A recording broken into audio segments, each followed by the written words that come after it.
So, as you can see, I'm typing. I apologize. Had a hell of a day. So that's why I'm late. Bit of family issues, unfortunately. But they're all under control now. So, guys, first and foremost, sorry that I'm late. I apologize. Can you hear me? 'Cause I'm using a new mic over here. Can you hear me? If someone can hear me, say yes. And then I know it's party time. Yeah, if you guys can hear me, let me know. Hit the yes button. And then audio works. Lovely. Great. So, guys, first and foremost, I apologize for being late. Had some family issues today. That unforeseen family issues that have kind of been resolved, but you know, life is life. Life will keep life in. But guys, how are you doing? So what I always do when I come onto the live stream is I always say to everyone, tell me in just a number between 1 and 10 how you're doing. Let me know. Give me a number between 1 and 10. And then what we're going to do today, we are going to talk about life and talk about films and talk about bad movie fights versus good movie fights, and just have a good old jolly time. As you can probably see on my ticker tape here, I'm shamelessly plugging my birthday, which is in 1 hour and 20 minutes. So I know I always say this every stream, but I probably won't be here at that point. So yeah, so we got some 10s here. Got a 10. Love that. From Fizrian. Am I saying that right? Fizrian. Hello, Fizrian. I think it's the first time you've been on a live chat, so good to meet you. White Noise. Hello, White Noise. The legendary White Noise. 11 out of 10 for LJS Productions. How you doing, LJS Productions? What a name as well. Love that name. White Noise. What are you doing? Very ill, hanging in. What, dude? What's going on? Why are you ill? Talk to me. What's going on with that? Sagnik, big love. Thank you so much. It's in 1 hour and 15 minutes. And I'm not really a big birthday person, but I thought, you know what?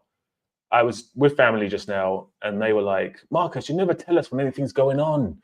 So I was like, you know what, guys, I'm going to tell you when it's my birthday. So yeah, it's my birthday in 1 hour. Sagnik, 8 out of 10. Not bad. I would say I'm probably 8 out of 10 as well. I would say I'm probably around about there. But yeah, it's been one of those days, guys. It's been one of those days. And again, I apologize for being late. It's one of those things where it's unavoidable, and you just need to, you know, get your hands dirty and deal with stuff. But today, what I want to go through with you guys is I want to go through a variety of things. Obviously, this is unofficially and kind of officially volume 20 of bad movie fights versus good movie fights. So today I want to chew the cud and what's the expression? Shoot the breeze with you guys and just talk about the past 20 volumes. And let's go through the fights. Let's go through all the fights and all the volumes. Not all of the fights, Jesus. I don't want to be here all day. But we'll go through the best fights and some of the worst fights as well. Just, maybe some of you haven't seen all the volumes, and honestly speaking, I can't remember every single fight from every single volume, but some of them really stand out to me. So we'll go through those and talk about those. And as well as that, guys, we can talk about anything. We can talk about anything you want. If you want to talk about what's your favorite film is this year, what's the worst film is this year, what movie stars doing whatever. We're just here to have fun. Ask me whatever questions you want as well. We can have fun asking each other questions. That's absolutely fine. White Noise battling pneumonia.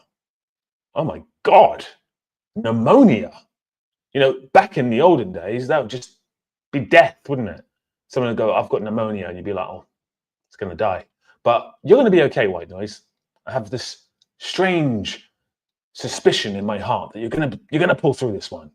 Tomorrow you're gonna be a 5. Day after that you're gonna be a 7. By the end of the week you're gonna be a 10. White Noise.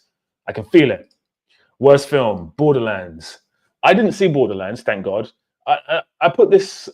I don't know if you guys saw my latest video, but I've only been to the cinema to watch a film that's been released into a cinema about 4 times this year. I've been there many times for my own films that I have written or produced or directed. I've been there many times for a friend's film that we went to go and see, but I can't even remember the films I've seen. Dune 2. That's it. I can't remember the other ones, but there's been 3 more, or maybe 4 more. I can't remember. But it's been a pretty barren year for movies, I feel. And I spoke about this the other day in my video. I said, Hugh Grant basically came out and said, this is a while back, Hugh Grant came out and said, I think actors forget sometimes that we're here for entertainment. And it's so true. And I think the studios have forgot that we're here for entertainment. We're not here to be preached to and to be bullied into jumping on the bandwagon of whatever they're trying to push to us. We're here for entertainment. And I've not been thoroughly entertained. I watched Transformers 1 last week, Saturday. Someone said, a lot of reviews said it was the best Transformers film ever. I didn't feel that way. I felt like it was okay. It wasn't bad. It was okay. I prefer the first Transformers film by Michael Bay. And without remembering any of it, I still prefer the 1986 version of the film. So, yeah. Sing Sing. I really want to see Sing Sing. Love the title, but also I've heard good things about it. I've heard that the cast is primarily real inmates, along with Coleman Domingo. Am I saying that name right? Coleman Domingo. So I'm looking forward to that one. Heretic. I've not seen Heretic. Not really a big horror movie fan, but I am a big Hugh Grant fan, so I might watch that one. Have you watched the trailer for No, so Sagnick, I've not. So The Brutalist and Anora are the 2 films that I'm really looking forward to. I cannot wait to watch those 2 films. I've not seen a trailer. I'm trying to avoid the trailer for The Brutalist, but I did see the trailer for Anora. But I've heard great things about both. I think good movies is when a director and a writer get to do whatever they want to do with the best tools at their hands. Yes and no. What I would say to that is, to some degree, I totally agree. I think you can have a fantastic writer and a fantastic director. And if you just let them do what they want to do, they can sometimes produce amazingness. But then you get things like Joker 2, where they were allowed to do whatever they wanted to do, and it was absolute. Well, it was completely vilified by the public. I preferred it to Joker 1. Not to say I think it's a great film, but I preferred it to Joker 1. But obviously the general public didn't seem to have the same thoughts. So I'm not too sure if I agree with the idea of just letting the studio, letting the filmmaker do whatever they want, because that sometimes leads to sharks in Colosseums, Gladiator 2, and you don't want that. It's not a movie, but Arcane Season 2 was amazing. I'm not a horror fan. I'm not an anime fan. I know Arcane's not an anime, but it's kind of animation. So I haven't watched it, but I've heard good things. And I did love Blue-Eyed Samurai as well, so I might actually like it. Who knows? That was the only one I watched. Better than First Bay, but 86 has it. Yeah, I didn't get the hype on this Transformers 1 thing. It was way too comical as well. Honestly, it was like watching a Marvel movie. There's so many jokes. And the way that, sorry, spoiler alert here. Well, it's not really a spoiler alert, but the way that Optimus Prime starts off with comedy and one-liners and slapstick comedy, and I'm like, what is this shit? This is not Optimus fucking Prime. And then eventually becomes something different, but the shift is too vast for me. Mackie, hello. You're not late, Mackie. I only came on about 10 minutes ago. I was late. I was tremendously late. I do apologize to everyone for that. Megalopolis is proof that freedom. What? Okay, so Fizrian, are you saying that you think Megalopolis,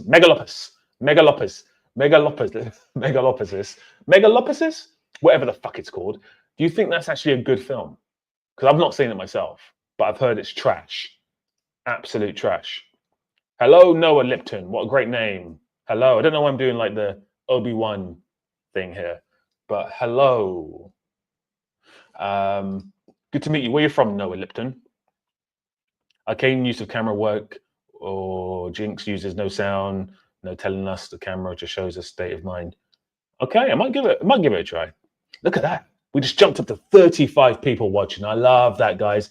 Obviously, someone had just finished their stream and you've all jumped into my stream, and I really hope you stay because we're going to be talking about bad movie fights and good movie fights, which is going to be flipping awesome.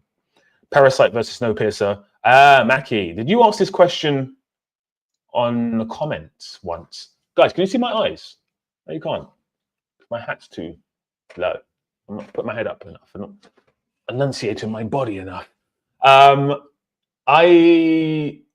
You did ask that question. I remember this question. Parasite versus Snowpiercer. Parasite is better than Snowpiercer, but Memories of a Murder is better than Parasite. If that makes sense. Snowpiercer is more fun. Yeah, Snowpiercer is more fun, but Parasite is better. Much better. But Snowpiercer is a good film. Brooklyn, New York. Damn! Brooklyn in the house, baby. It's a terrible accent. Megalopolis is my second or third most memorable cinema experience this year, and that must account for something. Yeah, I mean, honestly speaking, and this is the thing, I think a lot of people think that, you know, say for example, if I was to say Megalopolis is a terrible fucking film, that's my personal opinion. And that doesn't mean that I'm right, and it doesn't mean that you're wrong, and it doesn't mean that you're right and I'm wrong. It's just, you know, we all have different tastes in films. There's a film called Babylon, which I'm sure most of you have seen, which I think is absolutely awful. And I saw Margot Robbie came out a few weeks ago and said she can't believe that it flopped. But I can believe that it flopped because it's absolute toilet water. But I know a lot of you are going to go, Babylon's amazing. But it's not. But that's just my personal opinion. Yeah, Memories of Murder is the fourth best foreign film of all time, set in stone. Whoa, I love that. I love how definitive that was. I love that. It's just by fact the fourth best foreign film ever made. I love how definitive you are there, Mackie. My ranking on Bong Joon-ho. Okay, Mackie, you're gonna tell me. Okay, so Memories of a Murder is 1, and then Parasite is 2nd, and then Mother is 3rd, and then what we got here 4th. Actually, flip Mother and Parasite. Okay. Mine would be Memories of a Murder.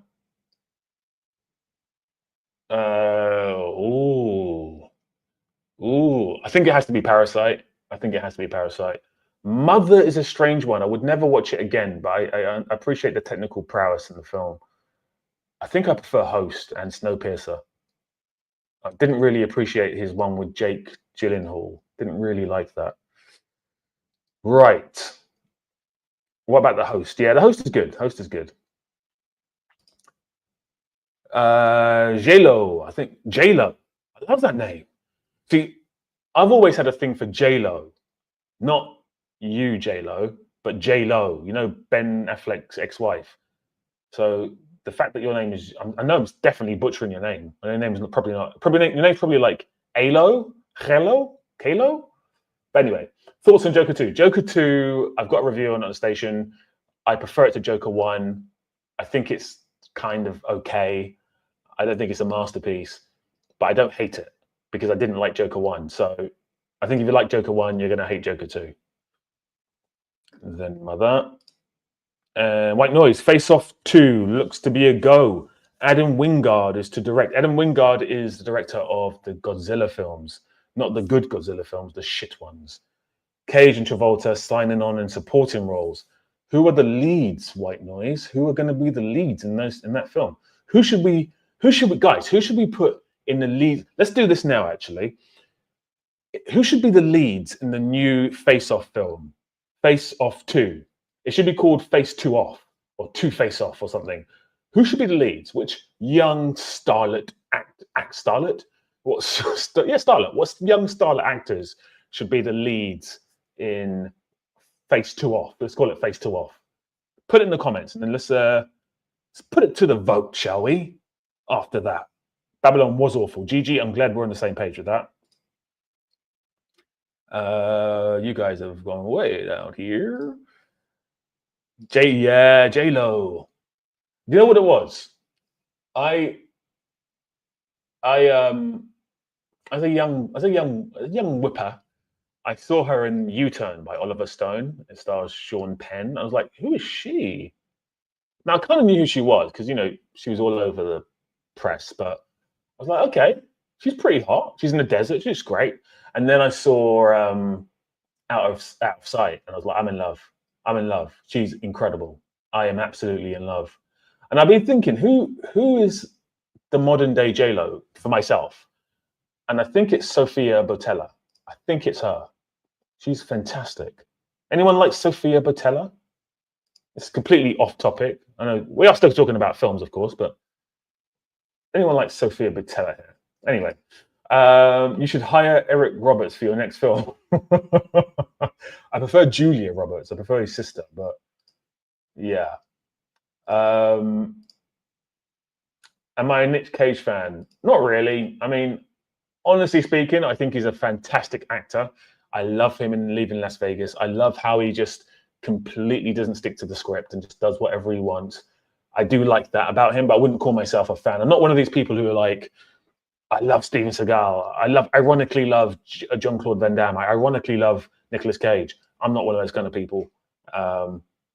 So I wouldn't call myself a fan of Nicolas Cage, but I do appreciate his acting skills.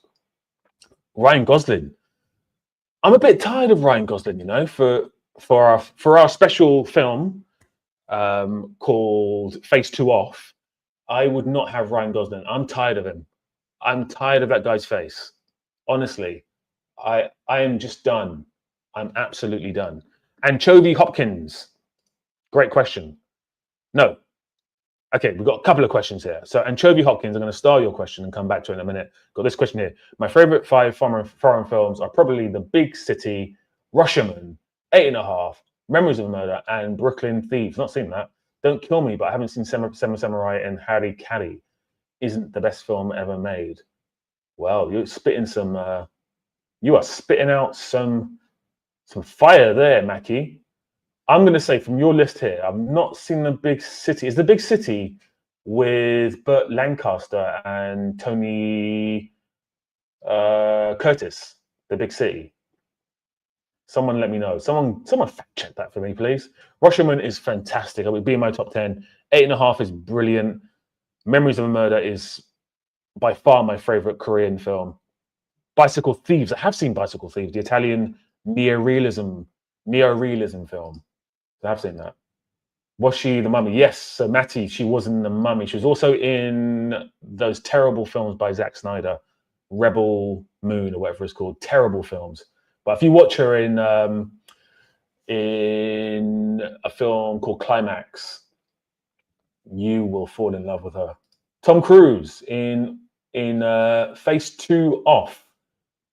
He's a bit old. Now let's go for some young, like a Dylan O'Brien or like a Michael B. Jordan. Give me some people. Give me some people.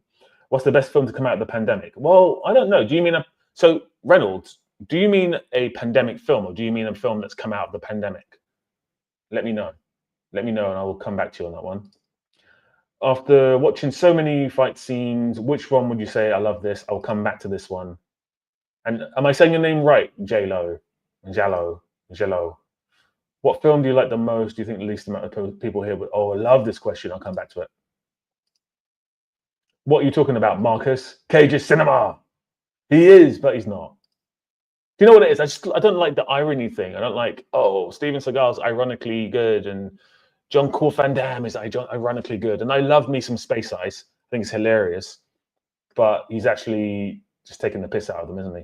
Robert Pattinson and Miles Teller for Face Off 2 would be stunning. Stunning. Good choices there. No, Big City is a 1960s Indian film made by one of the great. Yeah. I know all about that director, Mr. Rai. And I don't know about that film. So, little clap on the wrist for me. Outstanding list. It was an outstanding list, I have to say. Well, you guys have got some fire tonight. Michael Lee. I will come back to that, Michael. First of all, Michael, where you from and how you feeling out of 10? Let me know. Best film in 2000 best film since 2000. Okay. Best film since 2010 is Another Round. Danish film starring Michael Mads Mikkelsen. Mads Mikkelsen. That is the best film I've seen since 2020, and it came out in the same year, and it won the Best Foreign Film Oscar. If you've not seen Another Round, watch it. It's incredible. I love this. Cello. So in Hindi, maybe you guys can help me, my Indian viewers. Cello means go, come in Indian. I don't want to say in Indian because that's incorrect, but in Indian languages, cello means go and come. So I'm going to call you Cello, and it's nice to meet you. Face Off, Face 2 Off. It's called Face 2 Off, not Face Off 2. It's called Face 2 Off. Stephen Yeun and Andrew Koji. Stephen Yeun, I know who that is. Andrew Koji is that the guy from, is he in like Snake Eyes and stuff like that? Is it that guy? It is, isn't it? Greatest film of all time. What's the greatest film of all time? Tell me, guys. Tell me. Hong Kong. And Doing Fine. Is that Hong Kong? HK? Or is that, what is that? Hong Kong over PA. I don't know what that means. Help me out here. Help me out here. Dune 2, Another Round, Dune. This is the best film since 2020, I think. Mackie, your film choices are fantastic, I must say. Anatomy of a Fall is a fantastic film. The Last Duel is absolutely awful. Hated that. If you've seen Rashomon, which you mentioned on your list, how can you also put The Last Duel on that list as well? They're just completely different films. Completely different films. Dune 1 I loved. Dune 2 I wasn't a big fan of. It's not to say it's a bad film. And again, it's that kind of discourse. It's a kind of gray area where if I say something isn't that good, it doesn't mean it's bad. It just means that I don't think it's incredible. And Dune 2 is being perceived as this amazing film. And again, it's just my personal opinion. I don't think Dune 2 is an amazing film myself. Do you like movie 43? I don't know if that's a troll question. I've not seen it. And I think you're trolling me. And I'm going to play along and say, yes, it's the best film I've ever seen.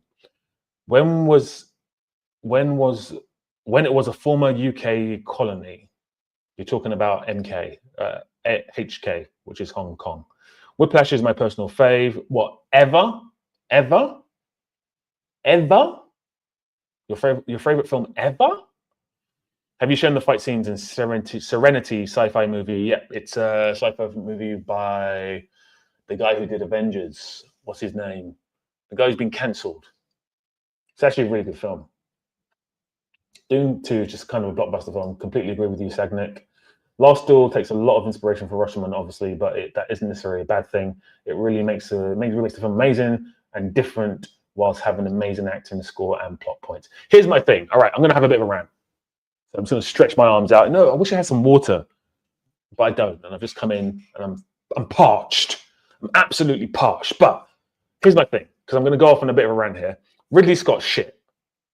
There you go. I said it. Ridley Scott is shit. Now, that's not to discredit him from the amazing works he's done in the past, like Blade Runner, Alien, The Martian, Thelma and Louise, Gladiator. But a majority of his filmography is shit. It's shit. And this Ridley Scott that we've got since The Martian till now is awful. I cannot stand his work. It's historically inaccurate. He doesn't care that it's historically inaccurate. It's really shot on a quick and pacey manner, as his DOP has confirmed recently. So he doesn't give a shit. He's got 5 cameras set up. He shoots as fast as possible because he thinks he's going to die pretty soon. And he makes turd films. I am not a massive fan of Ridley Scott. Sorry to say. So there you go. There's my little rant. If anyone wants to disagree with me, put it in the comments and we can go back and forth. Noah, I'm so sorry. I will come back to it. I promise you, Noah. In fact, I'll come back to it after I've read through these ones. I've started it, so I will come back to it. I promise. What is your most anticipated? I would say The Brutalist, Liam. Hello, Liam. Where are you from and how are you feeling? I would say The Brutalist and Auteur. I know Auteur has already come out. I think The Brutalist has maybe come out as well, but not in the UK. So I'm looking forward to those two. Would you ever use AI? I would. You see, the thing is, I had a video a few weeks ago that was, the question of the video was, is Jurassic Park possible? And I used some AI elements in the video, and there was a massive like backlash as to why I was using it. And I'm like, dudes, let's not be scared. Let's embrace this shit, because everyone's going to be using it. And everyone used to think that DVDs were going to last forever, or videotapes were going to last forever, or cassette tapes were going to last forever. Things move on, things evolve, and I would use AI in my film. I actually would. Not to make actors or anything like that, but I would use it. Like I use it in my scripts, and I don't use it to write a script. I use it because I don't think at all times my grammar is the best. I will get a paragraph and I'll put it into AI, and it will just tidy it up for me. So I think you can use AI as a tool to help you produce something, but I don't think you should be using AI exclusively to create something, if that makes sense. What do you think about the fight scenes in the bathroom in Jack Reacher? Which one? Raging Gracefully. Love that name. Which one? I'm going to start that and come back to that. Let me know. Favorite Tom Cruise film before Mission Impossible movies came out? I still am a huge Tom Cruise fan, not for his political or religious views, just I just like him. And the best film that he's done is Magnolia. That's his best performance as well. Secondly, followed by Rain Man. That's his second best performance. It's a really good, nuanced performance. He's quite wild in that film, but he's doing some really nice, nuanced bits in that film. Love him in that. And actually, I know you said Mission Impossible, but I actually love the first Mission Impossible film. I think it's the best Mission Impossible film, and he's really good in that. So I would say Magnolia, which is a masterpiece, then Rain Man, and then I would say Mission Impossible 1. Have you seen Andrei Rublev? I've not seen Andrei Rublev, and the reason I've not seen Andrei Rublev is because I've not seen any of Tarkovsky's films, and I've done that on purpose. And what I tend to do is I go through different directors and I go through their filmography, and I kind of watch them in a row. So, for example, Michel Haneke, I've gone through his films and watched them in a row, so forth. And he's a director that I'm kind of leaving till last, because he's meant to be one of the best ever. So I'm just waiting for the moment. And in fact, the moment could be now, because it's my birthday pretty soon. So maybe this is the year that I watch some Tarkovsky films. How was Gladiator 2, guys? I've not seen it myself. Whoa. So many questions. So many people. You guys are amazing, by the way. You guys are absolutely amazing. If you've not hit the like button, please hit the like button. We're on 24 likes, and we've got 39 people in here. So if we could hit the like button, that would be fantastic. I don't want to be one of those people who's just like, hit the like button, guys. But it's the least you can do. Why not? It's my birthday. Hit the like button, please. Best film ever is Inglourious Basterds, in my opinion. It's not. I mean, that's your opinion, so I'm not going to say your opinion's wrong, but it's not the best film ever. It's not even Tarantino's best film. That would be Pulp Fiction. Damien is slightly overrated. His films, also Whiplash. Damien is hugely overrated. Hugely overrated. So this is the trajectory of Damien Chazelle's career. Whiplash, let me go here. Whiplash, that's his career. So I don't know how that's good, and I don't want people to think he's so good. He's not. He hasn't proven that he's so good. He's just an okay director. Who are your favorite 5 top favorite directors? Now, I'm going to start that. I'm going to go to all the other questions that I started and start answering those. Marcus, responding to the response, The Last Duel not being accurate historically isn't really an issue to me. It's just a good story with good acting and good script. I also dislike Ridley Scott. Yeah, I mean, The Last Duel's fine. It's just too, I don't know. I can't stand Ridley Scott right now. What is your favorite Quentin Tarantino film? Mine is Reservoir Dogs. My favorite is Kill Bill, but it's not his best. His best is Pulp Fiction. That answers the question, I think. Jack Reacher, looking for the guy that beat him at the bar, infrared hooker, I mean, slut scene. Is that the film or is that the TV show, though? Raging Gracefully. My guy, love the vids. Ryan, I love you, man. Great name, Ryan Monaghan. Where you from? How you feeling? Let me know. And thank you very much as well. I do appreciate that. Sagnick, the cinematography in Gladiator 2 is super glossy and clear, so it doesn't have that gritty look. Yeah, I mean, I've seen the trailer. It looks... So white noise, do you think that's a good thing? I think it's a bad thing. See, the first one was shot on film. I don't think this one was shot on film. I definitely don't think it was shot on film because they used 5 cameras or something, and they would never shoot with 5 cameras at once on film. So it's definitely digital, and that's probably why it looks like shit. Okay, here we go. TV show is just Reacher. Okay, all right, cool. So I've started some of your guys' comments, and I'm going to go through them now. Hot take: most realistic fights are the ones that last for 1 to 2 seconds. What? What do you mean? I see what you mean. I guess you're right. I guess if you're talking about real life, then yeah, sure. But I think you're totally right. But they're not very entertaining if you're a viewer of a movie. And this is what I was saying about the Zack Snyder film, Man of Steel. The fights are actually quite realistic. I reckon if Superman was a real person and Zod was a real person and the other 2 people whose names I don't know, I think the fights would look like that. To the human eye, I think they would look like that. But watching it as a movie, it's an eyesore. It's just like going back and forth. And it's not to mention, it's just a terrible film. But again, that's my humble opinion. After watching so many fight scenes, which one would you say is the best one ever? Personally, I'd say it's the kitchen fight in the Raid 2. I doubt anything will ever beat that. I prefer the fights in Raid 1. That's a hot take. I prefer the fights in Raid 1. I prefer everything about Raid 1. I think Raid 1 is way more structured, tailored, more insular. Raid 2 is, maybe you guys don't know this term, it's a British term, a wank fest. It's Gareth Evans, who I love, just wanking on the screen, just wanking, just masturbating onto the screen. The script is too long. They're not actors, so it's like a script that's quite convoluted, but these guys are not actors, so it's just a complete waste of a script, and it's not a very good script. And then the action's really good. I cannot fault the action, but the film's too long as well. There's too much action, I would say. There's too much plot. There's too much acting. That's not very good. But the kitchen scene is a masterpiece. I'm not going to say it's not a good scene. It's a masterpiece. But I actually prefer the fight in the corridor in the Raid 1 to that scene. What film do you like the most that you think is the least amount of people you would know? Lovely question. Climax? Who's seen Climax in the comments? I'm not actually looking at the comments right now. Oh, here we go. I am looking at the comments right now.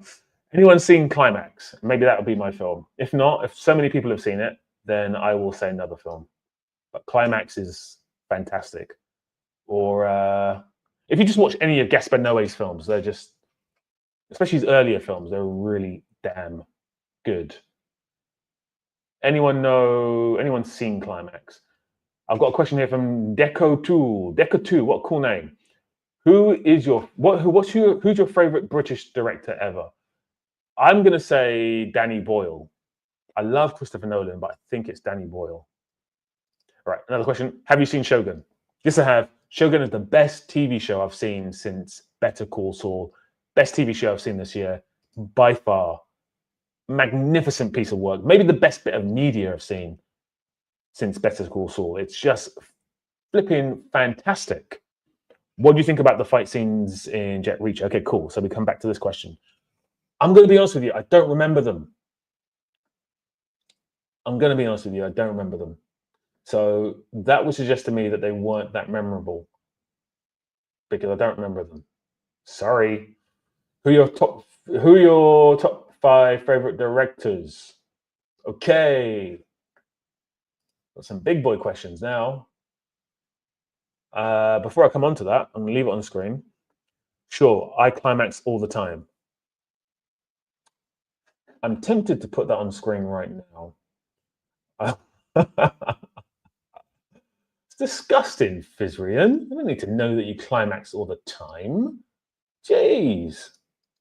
So guys, how this is working right now is that you guys have got so many incredible questions. I'm loving all these questions. I may lose some of them because obviously I'm starring the ones that I'm seeing, but then I'm answering them. So I may lose some of them. So I apologize if I don't answer your question. You might have to ask it twice or just super chat. And I'm not saying that because I want your money, but I may not see it otherwise. And if you super chat it, goes straight to the inbox. But okay, top 5 directors are as follows. Oh God, this is a tough one. I'm not going to say my favorite. I'm going to say the best. I'm going to say Steven Spielberg is the best. I'm going to say that Kurosawa's in there. This is in no order, apart from Spielberg. Kurosawa, Kubrick. I love Michael Haneke. That's it. I think that's 5. Is that 5? Someone can help me out. Is that 5? Ben Wheatley. Ben Wheatley might be up for.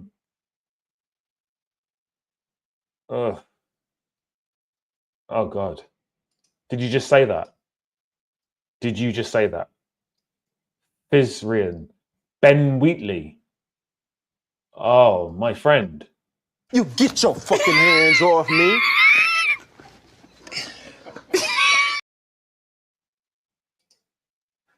I have no words for you. I think the guy's trash. I'm sorry. He's trash. Name me a Ben Wheatley film that even comes in the top 200 best films ever. Yeah, that's it. Name me a Ben Wheatley film that comes in the top 250 films ever. How would you put Ben Wheatley ahead of David Lean? How would you put Ben Wheatley ahead of Danny Boyle, who done Trainspotting? Ben Wheatley's trash. He's absolute trash. I'm sorry. Even David Bowie's son, who made Moon, has made a better film, but in Moon, than Ben Wheatley, and he's not even that of a good director. Look who's coming to the chat. Bootle Bad Boy, how you doing, my friend? It's been a while. It's been months. So glad to see you. Kill List is a great film. I've not seen Kill List, in fairness. I've not seen that, but it's definitely not better than Moon, surely. Does anyone in the chat think that Kill List is better than Moon? I've not seen Kill List. I can't speak on that, but I don't think it is.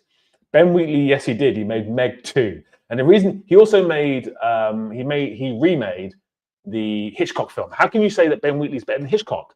He remade the Hitchcock film Rebecca with the man who cancelled now. What's his name? And the lady with the big eyes, Anna, whatever her name is. And he made those films because, you know, he's now making cash cow movies because he just wants to make his shitty little. Anyway, I'll shut up. I've got a real problem with Ben Wheatley, and my problem is bigger than just liking his films. It's to do with the whole British Film Institute, which is an institute in the UK which finances a lot of British films, and he gets so much funding from these guys, and all these films, none of his films have ever made a profit. Not even one film has made a profit. None of his films from the beginning of his career till now, not even Meg 2, has made a profit. So just saying, that's a bit of a rant, wasn't it? That's a bit of a rant. I'm not saying Ben Wheatley's the best. I've not seen a film in England either. I've only seen his film with the one when they're all in the warehouse and all shooting each other. And I think I've seen another film of his, but yeah. Anyway, hello, Vermin, 20 plus 2, or 20 plus 2. Hey, if you go back in time and work with any dead actor, who would you work with? That's easy for me. I actually saw a film yesterday called Saturday Night. It's not called Saturday Night Live, it's called Saturday Night. And it's about Saturday Night Live. Has anyone seen it? Let me know in the comments. I actually really liked it. It's not like an incredible film. It's like a 7 out of 10 for me. But there's an actor in that film called Cooper. Oh, God. What's his name? Cooper something. But he's the son of the guy whose name I can't remember. So obviously he was a very important actor to me. I can't remember his bloody name. That's That's it. Philip Seymour Hoffman. That is the actor I would go back in time and work with. When I was growing up and I wanted to be a filmmaker, he was always the filmmaker. Him and oh god, the guy from Fargo, whose name I can't remember it as well. But they were always the filmmakers that I wanted to, or actors I wanted to work with. I'm going to kick myself now. What's his name? What's his name? What's his name? What's his name? Someone help me out here so I don't have to Google it. Who's the lead actor in Fargo? Come on, help me out. Help me out. Meg made 400 worldwide. Okay, so let me just Google that. Noah. Let me Google the Meg. And let me type in the budget for the Meg. So the budget for the Meg was 130 million US dollars. So we're going to double that. It's going to be 260 million US dollars. So he has made a profit on a film. And that is the film he made a profit on. Love that. Well done to him. That's the one. William H. Macy. Thank you very much, Matty, man. Thank you. Really like Saturday Night Live. Yeah, you know what? So White Noise, I'm a huge Dylan O'Brien fan. I think he's going to be huge in the future. I love that film. Anyone tell me the name of his film that came out during COVID with the monsters? Great film. I'm a huge fan. And I was watching Saturday Night, and I was like, "Who's playing Dan Aykroyd?" And then when the film finished, I was like, "That's Dylan O'Brien." It was unrecognizable. Really cool. Good performance. Just because a movie isn't easy digestible doesn't make it good. Like comparing fast food to highly processed gourmet meal. That's a really good comment. Love and Monsters. That's the one. Thank you very much, Chris Connolly. Are you from the UK, Chris Connolly? Let me know. Okay, I've got some other questions I've stored here. What are your thoughts on Ari Aster? So, my thoughts on Ari Aster are the following. I love his first film, Hereditary. I really like it. I'm not a big horror movie fan. I think horror movies are terrible. I don't find them scary. I find them laughable. But it's creepy. Hereditary is a creepy film. I don't think it's scary, but it's really creepy. I'd say it's a masterpiece horror film. I can't say the same about his second film, which name I can't remember, but it's got a British lady in it. I can't remember what it's called. So maybe someone can help me out with that. It's an okay film, that film, but I don't think it's anything incredible. And yeah, I've not seen the other one with Joaquin Phoenix. So I'm kind of on the fence with him. And I think I'm going to stay there for a while because I want to. There's also another director who's very similar, and he just released his third or fourth film, Nosferatu. Has anyone seen Nosferatu? I've not seen Nosferatu because I saw The Lighthouse. I've not seen The Witch. I've seen The Lighthouse, which was brilliant. And I saw The Northman, which I think was absolutely rubbish. So I'm a bit on the fence with that director as well. I can't remember his name. There's a lot of films there's a lot of directors like that now. These A24 directors who are kind of, I think they're a bit wishy-washy, to be honest with you. Just because a movie is, let's go on to this then. Just because a movie is easily digestible doesn't make it good. Like comparing fast food, I totally agree with you. Doesn't make it good. Yes, totally agree with you. In fact, I would say in most cases it's the other way around. Robert Edgars, that's the one. Thank you very much for that, Challo. I saw Nosferatu 1922. I've not seen it. Nosferatu 1979 by German director, am I correct? But the newest isn't quite out yet. I think it's out in the UK, but I'm not going to watch it. I'm not. I just know about films and have opinions on it. Is that for me? Look who's just joined the chat. The legendary Vitaphone. So guys, when I see someone that's been here since day one, like Vitaphone, White Noise, Brutal Bad Boys, Sagnick as well, I'm going to shout you guys out. If anyone else has been here since day one, just put a little thing in the chat and I will shout you out as well. But god damn it. It's like a reunion, guys, on my birthday. Well, over here in half an hour, it's my birthday. And yeah. So, Vitaphone. So, guys, I want to discuss this actually. So, I saw The Substance recently, and there's a film that's come out called The Night Bitch. There was a film that came out 3 years ago. It's called Titane. I think it's by Julia de Coronel. And I don't know what's going on. There's a bunch of female filmmakers. There's another film that came out last year or this year with Kristen Stewart and the woman with massive muscles. I don't know what's going on, but there's this weird trend. I think it'd be great if a woman's in the chat and they can talk me through this. Maybe they can tell me what's going on. There's a large amount of female directors making body horror films, and the horror is typically happening to women, which is so interesting. I really want to analyze it. I want to do a video on it because it's not a one-off thing. A lot of female directors are doing it. I'm just wondering why that is.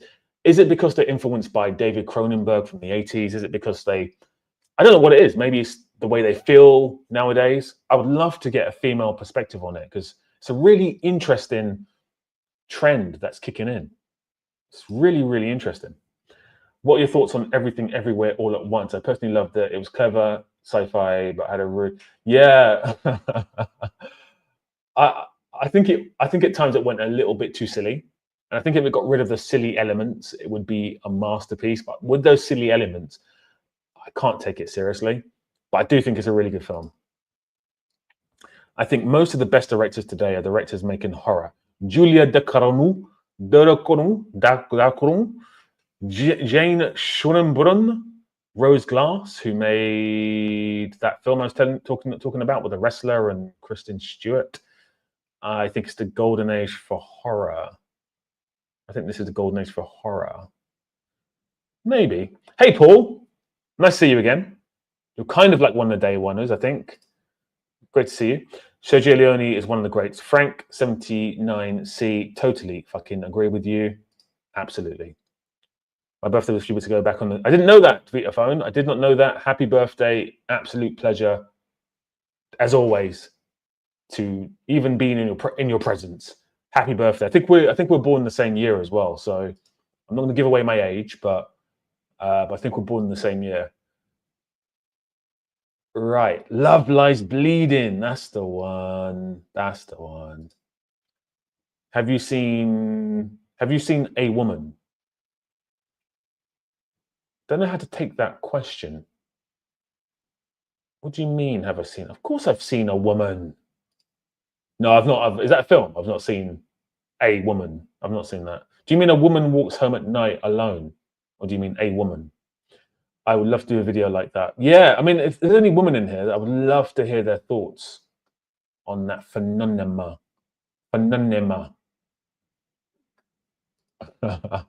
Vita Phone. I'm not even going to put that on the screen. I was responding to this, Marcus. Mackie, do me a favor. I think you... Oh, here we go. Kubrick is overrated. The Shining is a trashy remake of the great novel 2001 is Overlord. Full Metal Jacket is worse than Platoon in all ways. Clockwork Orange is garbage, and Path of Glory, though. So, Mackie, is that your thoughts, or is that the thoughts of someone else? Let me know. A Woman is also directed by William Dafoe's wife. Her films are pretty good. Ah, okay. Interesting. Ah. William Dafoe was also in Saturday Night as well. He's really good in it. He's one of those actors who he's just there. Do you know what I mean? He's just there. That's not an insult to him. He's just there. And when he's in the film, you're like, it's William Dafoe.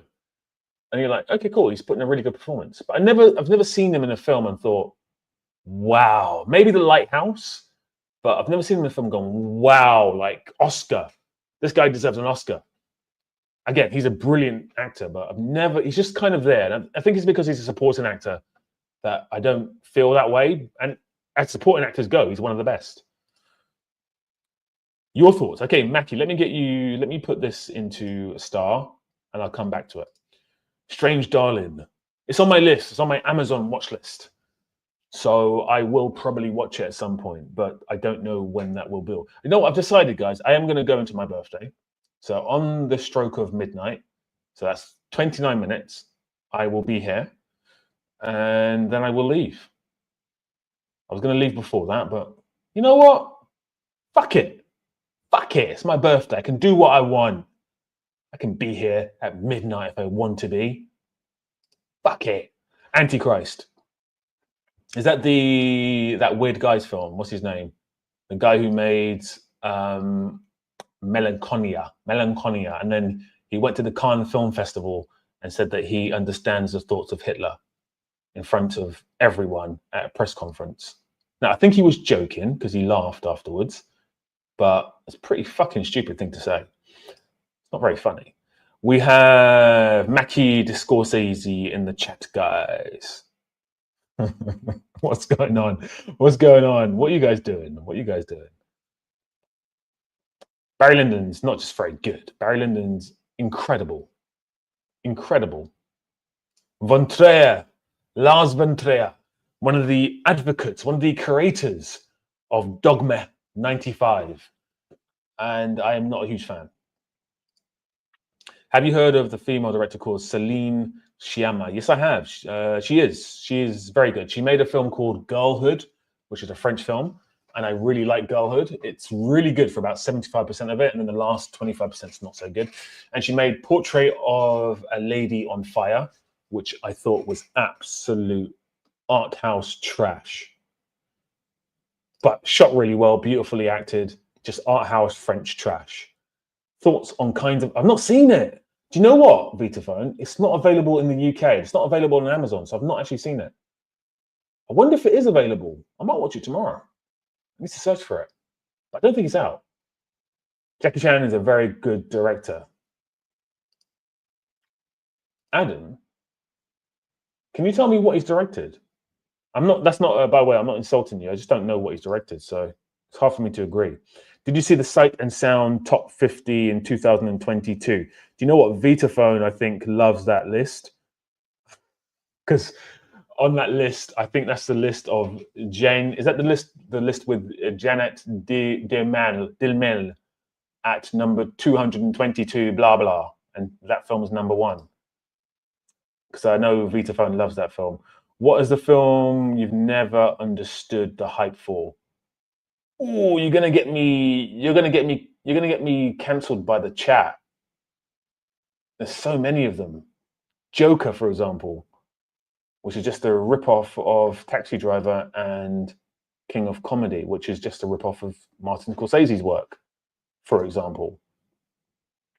No, it's not. It's not. Are you serious? What? Okay, I think my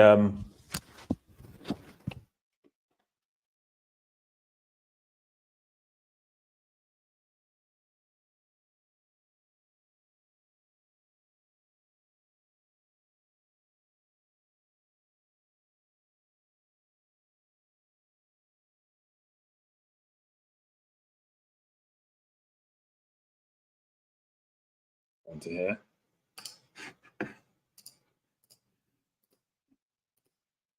Right. Can you guys hear me now? Because my microphone just died. Let me know if you can hear me in the chat. Hello, Juan. Nice to meet you. Jenen de Meln is unquestionably the best film of... I knew you'd like that, Vitaphone. It is unquestionably the best film of all time. Hunger Games, I have never understood the hype. Is there a hype for Hunger Games? Is there? I don't think it's a hype for Hunger Games. Adam O'Connor, Project A. Did he direct Project A? Did he direct Police Story 1? I don't think he did. I think he... I could be wrong. Let me Google it. Instead of me making a blanket statement saying he didn't, let me just Google it. There we go. Project A, Jackie Chan. I think he did the fight scenes. I don't know if he directed it, but you could be right. He did with Sammo Hung. Okay, take it back. I take it back. He did. Right, so Chris, you got a great question here. I'm going to star it. So guys, as I was saying, if you have a question, I may miss it. But if I see it, I will star it and I will answer it, unless I kind of catch it on the way through. Amy Adams is the most talented, beautiful actress of all time. Oh God! If you guys don't think that Amy Adams is the most wonderful actress of all time, I have no hope for you. She's fantastically stunning. I do have an issue with her, though.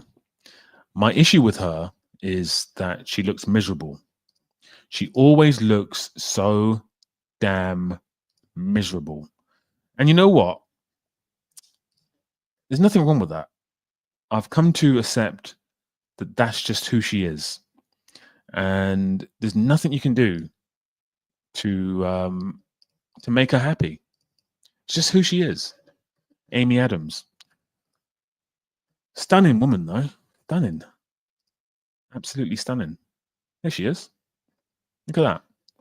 Beautiful. Beautiful. Resting miserable face. Sabrina Carpenter. What about her? What about Sabrina Carpenter? I don't know anything about her. Can someone tell me all about Sabrina Carpenter? Her name keeps popping up on my YouTube. I don't know what she does. I don't know who she is. And I don't really care for her. I hear she's singing songs about her vagina, which, you know, nothing wrong with that. Zendaya is a wonderful... Honestly, guys, this has been such a cool year.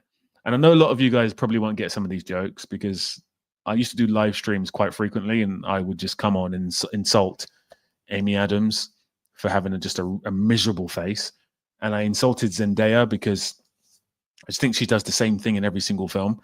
And I said she should become a housewife in one of my videos. So, yeah, that's where the jokes come from. Quite insulting jokes. So I'm trying to be good. There's an actress from The Acolyte. Is she an actor or an actress? Don't know. But their name is Amanfla, whatever her fucking name is, I don't care. But yeah, I completely rinsed her as well. But I don't do that anymore. I'm a good boy now. Jello, do you have a favorite so bad that it's good movie? Yes, The Last Action Hero. But the thing is about that is that I don't even think it's bad. I think it's an absolutely brilliant film. It's my favorite. Well, no, it's not. It's my second favorite Arnold Schwarzenegger film. I love that film so much. It's a brilliant film. Absolutely brilliant film. Hot take. Favorite Private Ryan was ass. It's not. It's not. Let me go into my starred things here and go back to your last thing. So, Mackie, I don't know if you were serious about Kubrick, but okay, I'm not a massive fan of The Shining. Space Odyssey 2001 is absolutely incredible. It's one of the best films ever made. Full Metal Jacket, I prefer it to Platoon. Platoon's good though, but I do prefer it to Platoon. I think it's just instantly quotable. It's got better individual moments, and it's an incredible film. Clockwork Orange, I don't like, so I do agree with that. And Paths of Glory is fucking brilliant. And then Barry Lyndon is amazing. Eyes Wide Shut is also a very good film. There you go. Amanfla Steinberg, absolute queen. It's a real shame that her career has just come to an abrupt end because I think she had a beautiful future in the industry of Hollywood. It's a real shame that they cancelled The Acolyte because I think season 2 would have been just a masterpiece. The way it was going, the way the story was leading towards something, and the end scene where he's standing in the with his butt out. It's not the end scene, but I just imagine it with his butt out. I think it's the first time we've seen a Jedi with their butt out. I just feel like it was going somewhere beautiful. It's a real shame that her career has come to an abrupt end. True Lies and Predator are Arnie's best movies. I would say Terminator 2 is his best movie. And I would say Terminator 1 is his second best movie. And I would say Predator is his third best movie. But I think The Last Action Hero is my favorite Arnold Schwarzenegger movie. There you go. Matty got it right. Doctor Strangelove is, I don't like it. But yeah, it's all right. It's fine. It's fine. It's fine. It's fine. It's fine. T2 is one of the greatest films ever made. So T2, so guys, obviously we're just having a bit of a laugh here. And we're just chewing the cud. But should we get serious for a minute? Should we get a little bit serious? let me just do something here. Let me just put something in the chat on the screen, because I'm loving this. We're just having a good old chat. But let me ask a serious question. Let me see if this works. Yeah, it works. There you go. Right. Best fight scene. So obviously I've been doing bad movie fights versus good movie fights. And typically every Sunday there would be a bad movie fights versus good movie fights around about this time, or 9:30 UK time. And obviously I've not done that this week because it is my birthday, as I've mentioned 20,000 times. I thought I'm going to give myself a bit of a break because those videos take anywhere between 5 to 15 hours to do. And that's a long time. So I just gave myself a bit of a week off. I think that we should talk about the best fights in movies. We don't have to. We can keep doing what we're doing now, but it's on screen. So if anyone wants to mention anything, go for it. And then I will talk about it. But it's just there. So let me know what your thoughts are. Arnie's best movies, Hercules in New York. Terminator 2 is almost perfect. So is Predator. Do you know what? I'm going to say this. Someone before, I don't know who it was, but remind me. I'm going to start this. Remind me, and this as well. Remind me whoever asked this question. Someone said, what is the film that you think is overrated that may be controversial? I'm going to say The Predator. There you go. I've said it. Mic drop. That's it. I'm not even going to explain why. I'm going to say The Predator. The action hero is one of his worst. It's not. It's not. I mean, it is, but it's not. Do you like Wes Anderson? I do like Wes Anderson, but when you say do you like Wes Anderson, do you mean his films or do you mean him? I like him as a person. Seems like a very nice man. If you're talking about his films, then I don't think he has films. I think he's got one film and he does it over and over again. But that one film's pretty damn good. And I think that one film that he makes over and over again, just with different actors, or typically sometimes the same actors, is a bit tiresome now. I like him to push himself out of the safety box of certainty and put himself in a bit of jeopardy, and just, he's got the talent, so just do it. Maybe work with someone else's script. I'd love to see him do something different, but The Fantastic Mr. Fox is his best film, and it allows him to do whatever the hell he wants to do. It allowed him to do whatever the hell he wants to do. Infinity War is utterly garbage. Sagnick, I'm starring that. That is sacrilege, my friend. How very dare you? You get your fucking hands off me.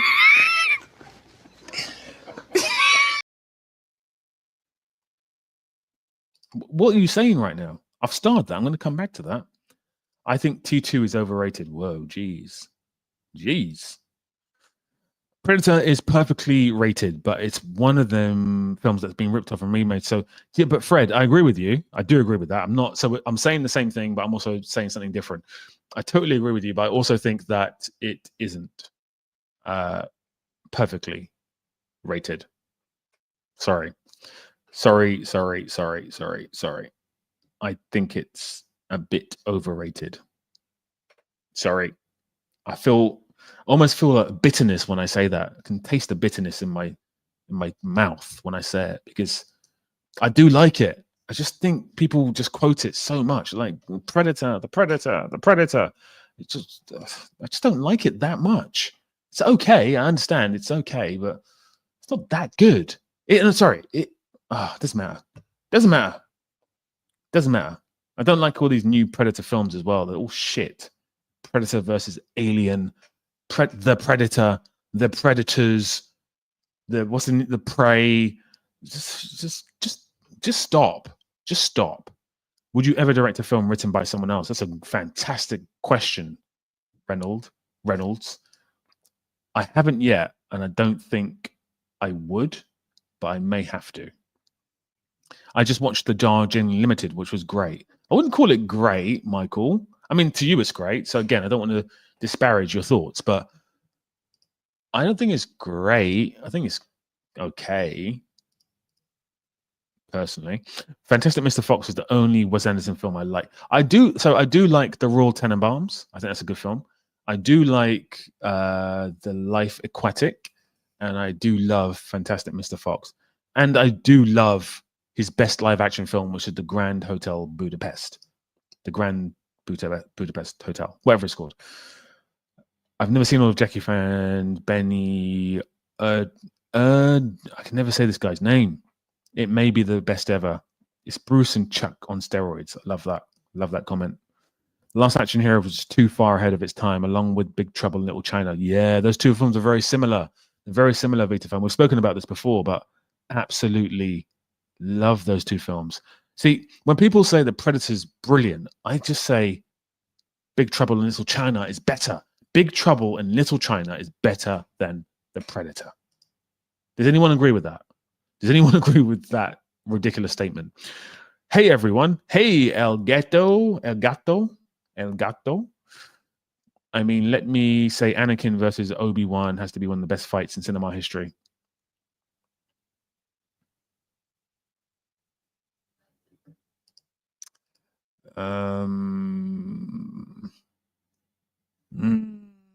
This is what I think about that comment. Hey, those little creeps are sure ugly.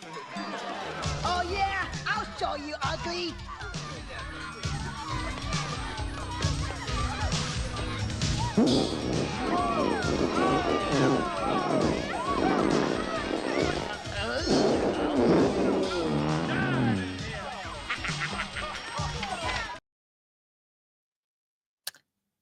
Yeah.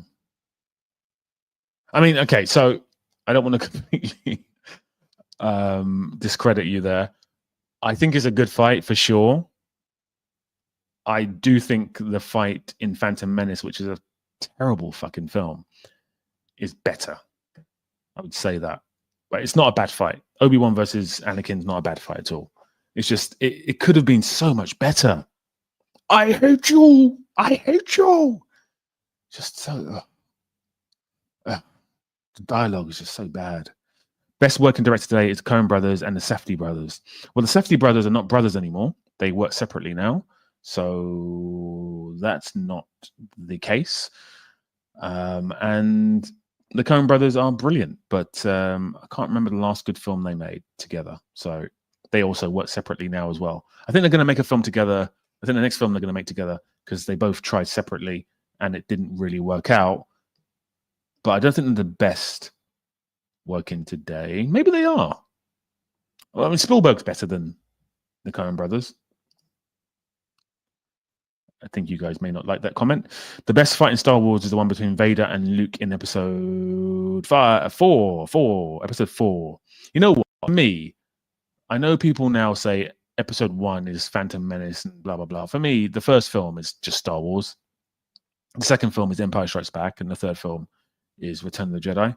And then the prequels, I think I barely consider them to be films. I think they're terrible films. Absolutely terrible films. And I think the sequels are fucking awful. And I do like the Force Awakens, but I just think collectively as a trio, I'm just going to pretend they don't exist. And those are my thoughts. Those are my thoughts. I think the best fight in Star Wars is Darth Maul. I would say so. I think the best fight is Empire Strikes Back with Luke and Darth Vader. That is the best fight. If you're talking about drama, if you're talking about script, if you're talking about the way it's filmed, if you're talking about just all those elements, the way it ends, that is the best fight.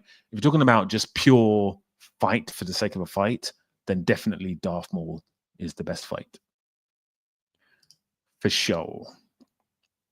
Right, someone said something, and I started it, and it was this guy's, Mr. Paul Smith, who said, Amandla Steinberg's career is not over. Paul, talk me through that.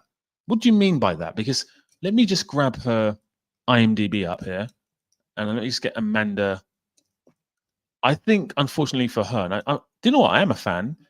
Not Amanda Steinberg, that's someone else. Amandla. There we go. I think I found her. What's she doing now? What's she going to be doing next? How am I spelling this name? Amandla.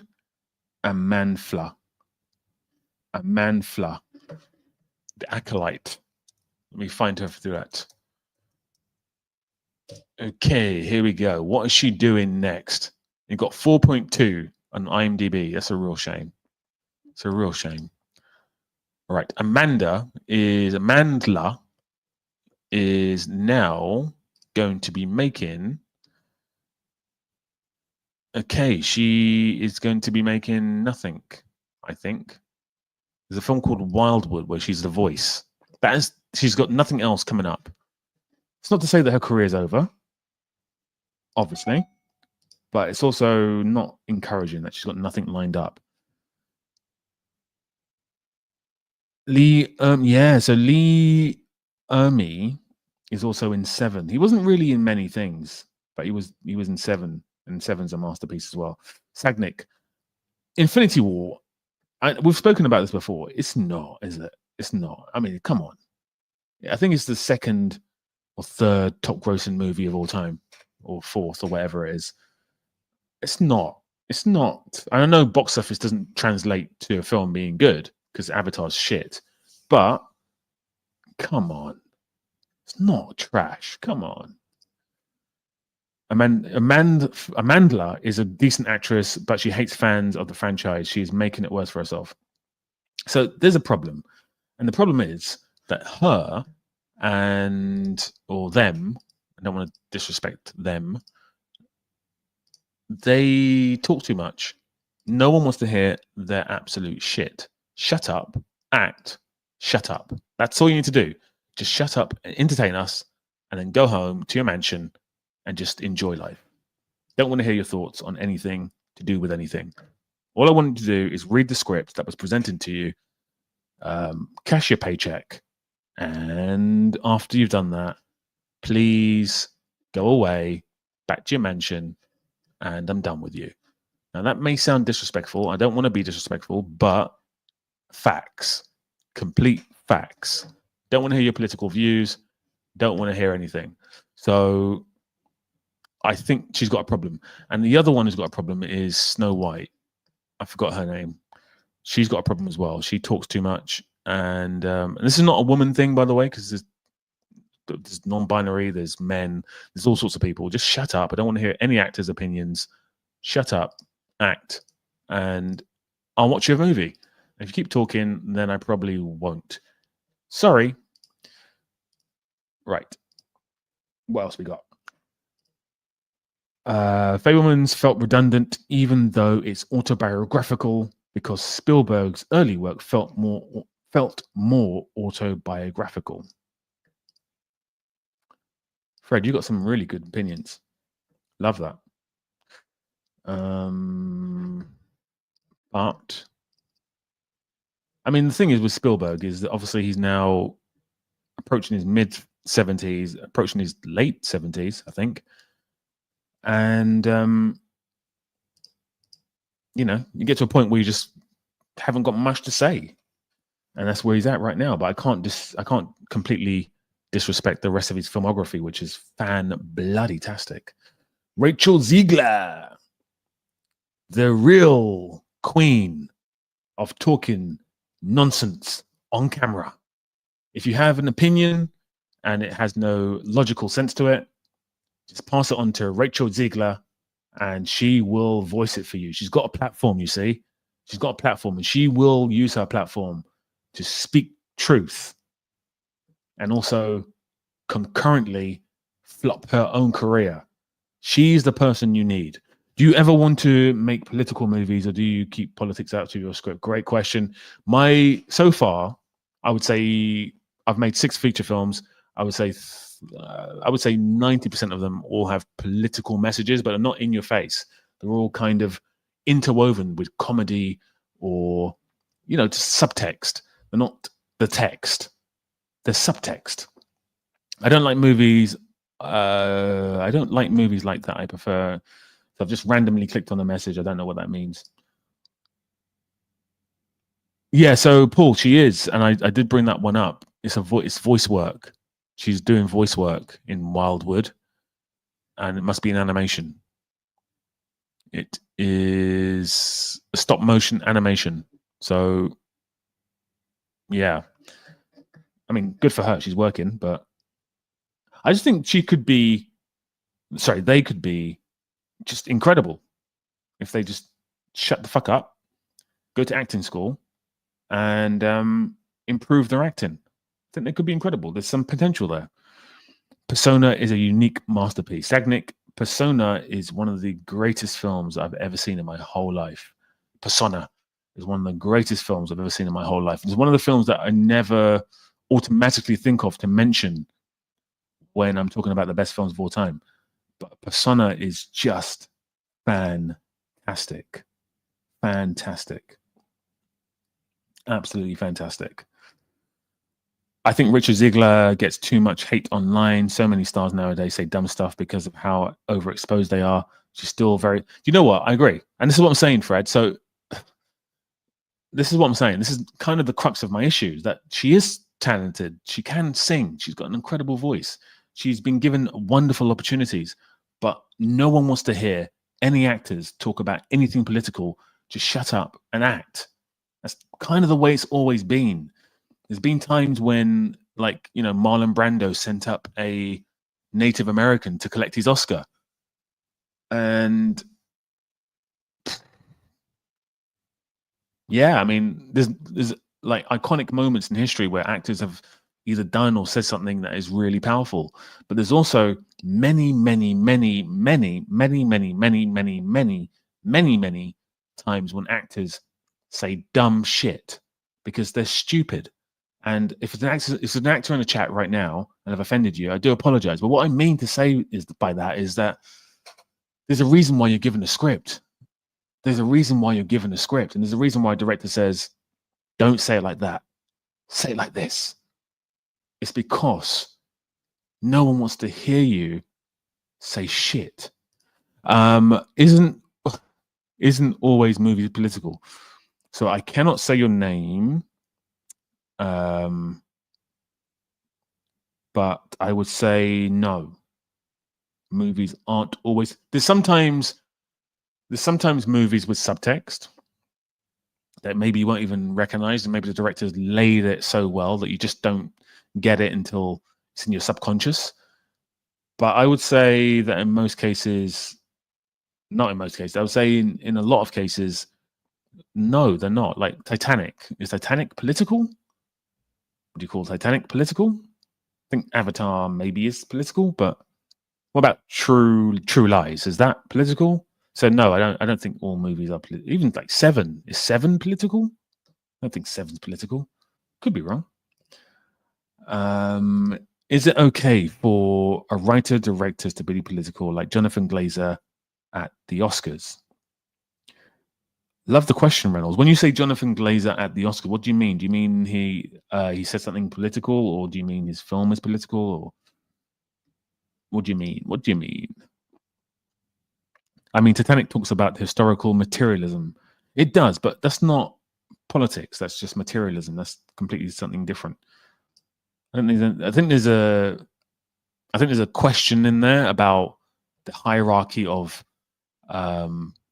people with money and people not with money, but I wouldn't call it political. I wouldn't call that political. True Lies has terrorists. Yeah, but so does Back to the Future. I wouldn't call Back to the Future political. They're like cardboard cutout terrorists in both films. Jennifer Lawrence said too much, but she was smart. She backed off and then let time pass. She did indeed.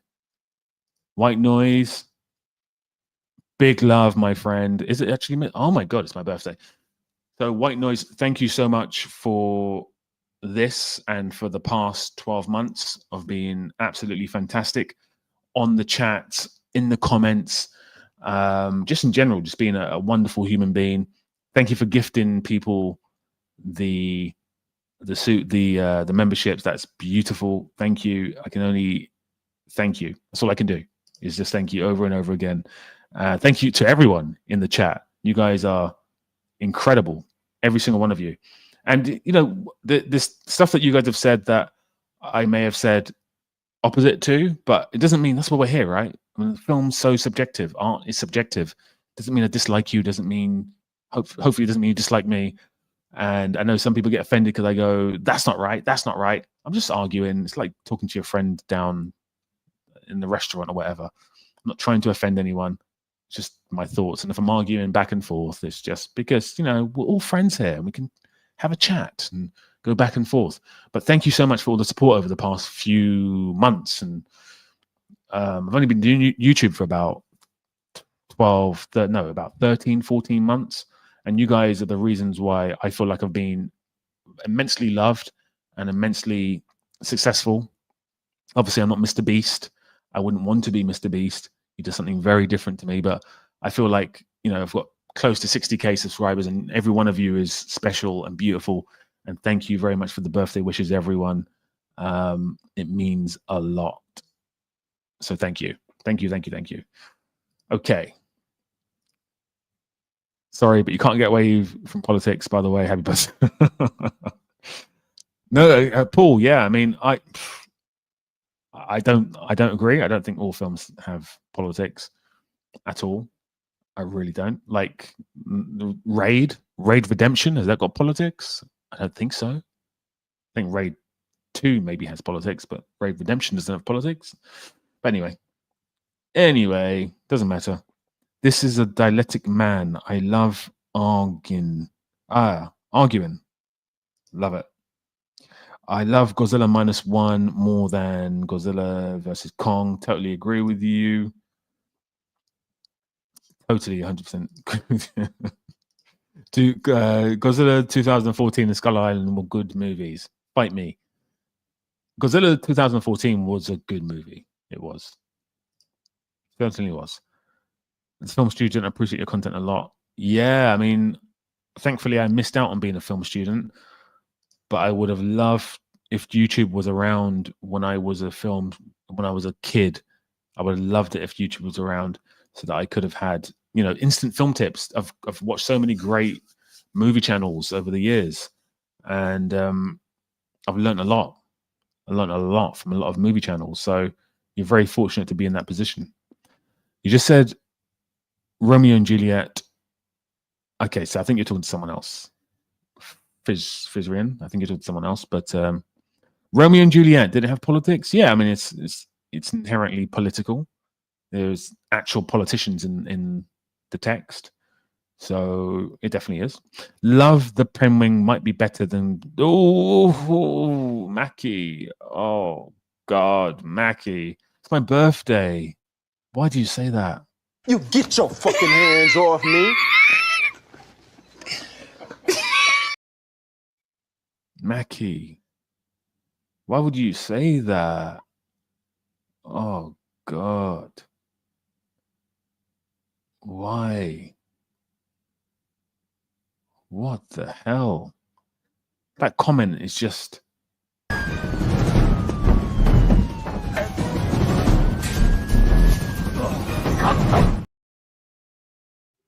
That's what that comment is. Oh God. I'm gonna come out and say it. So we on the channel we had a best TV shows tier list. Number 1 was Breaking Bad. Was it Breaking Bad? No, it's Sopranos, I think. Then Breaking Bad. I can't remember. Listen, The Penguin is basically The Sopranos, but it's nowhere. It's not even 40% as good as The Sopranos. So I would say Better Call Saul is in the conversation as being one of the best TV shows of all time. The Penguin is not even the best TV show to come out this year. I think it's really overrated. I think it's really overrated. You got Colin Farrell.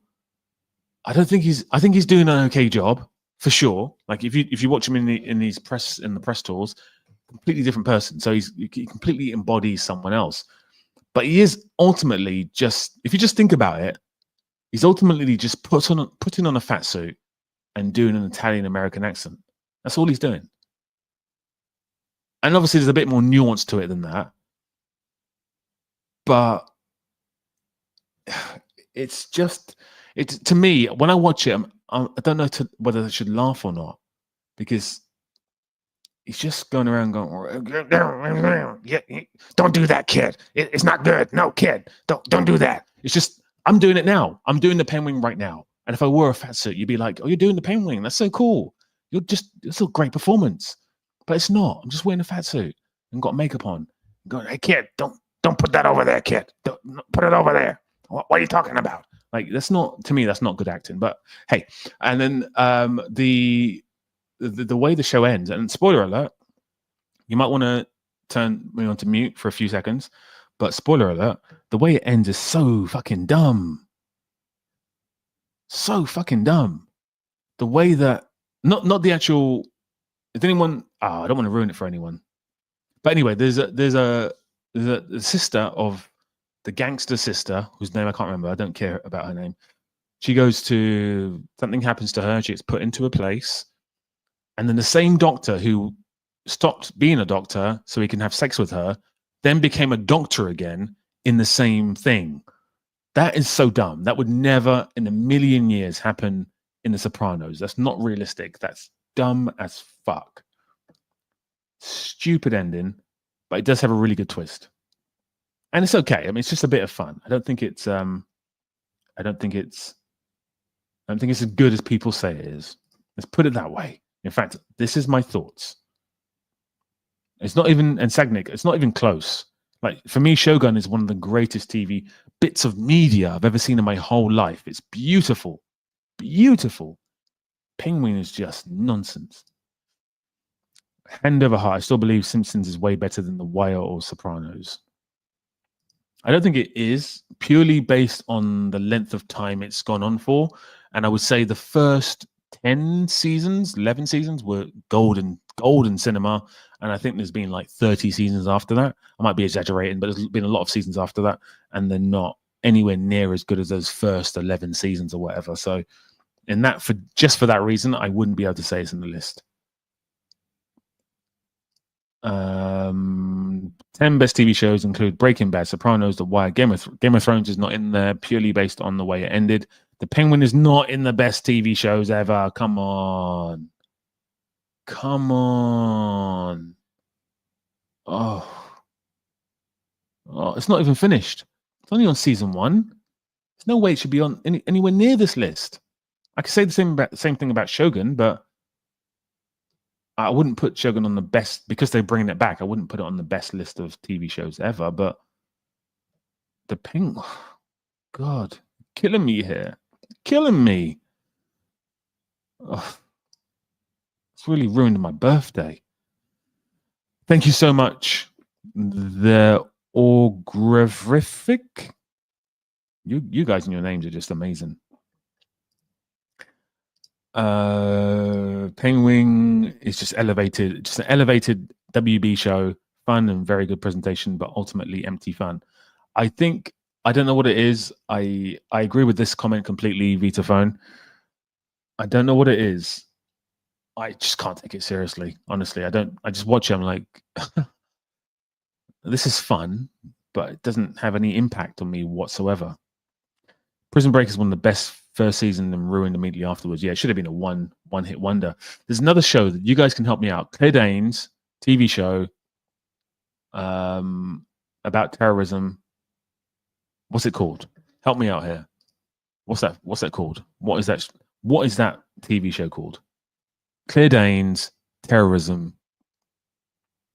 Yeah, Sagnik. Succession is way better than The Penguin. Way better. Probably the best Max TV show ever.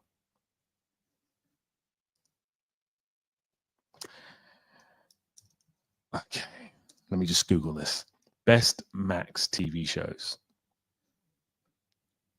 I mean, Max is HBO, right? So it's not. Because Sopranos is HBO. So is The Wire. They're both better than... Anyway, Homeland.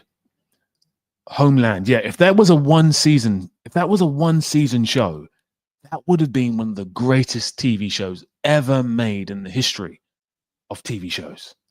My God, that first season was brilliant. Juan, I have a question for you, Juan. Have you seen 6 Rounds, directed by Marcus? Let me know. I'd love to know if you've seen it. Marcus, have you seen Scavenger's Reign, originally on HBO Max? I've not actually. What is it? Chem and Adrenaline, great name. So Session is HBO as well, isn't it? So yeah.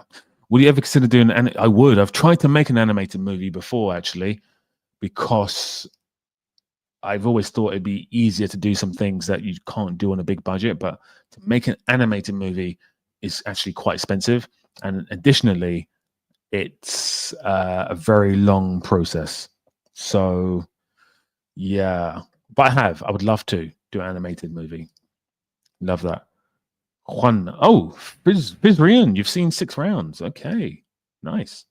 Nobody mentions Deadwood. Deadwood is HBO as well. Deadwood is brilliant. It's better than The Penguin.